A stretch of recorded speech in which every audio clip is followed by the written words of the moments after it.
It was a call from Mary Herman going, we need some help back here to bring attention to getting the tourists to wear masks. Can you help us? And at that point, I started looking through some photographs, and I came across this picture of Ellen Pompeo and myself on the set of Grey's, and that's when I reached out to Ellen, which sort of started this whole thing. So had it not been for Mary Herman and everybody back here, the local businesses, to encourage me to sort of put a message out to get people to wear masks, it never would have happened. You had to do something. And if you can use your platform for something that's positive, and make people feel good, that's where we came. That's when Ellen and I got together and we're like, what can we do to help this situation? Well, Ellen said, I was going to call you anyway. So what was that about? It was really funny because we were all sort of right around the same time reaching out, because I'd been tracking the show and I knew they were giving some masks away, and we were working on that stuff, making sure people could get the equipment that they needed.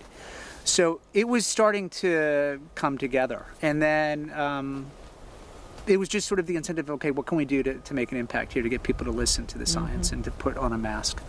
And it happened at the right time, and clearly it had a strong impact this last week. Well, so then she says, how about you come back to Grey's? And you said, I'm dead. I was like, well, how are you going to do it? What's this season going to be? Because as we're walking, we're catching up. It'd been a number of years. We hadn't really, caught up with each other. And I'm like, how are you guys going to break the next season? What are you going to focus on? Are you going to deal with COVID?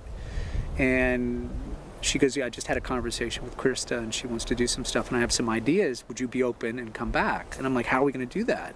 She goes, if I'm in a COVID coma, that's when you would come back and we'd have you. And I was like, it's a great idea. All right, so you were on for like 2 split seconds in the last episode. All right, so there's got to be more. Oh, there's definitely more. I'm not sure how it plays into the overall season, but I keep coming back and visiting her and talking to her at critical moments throughout the course of the season, I guess.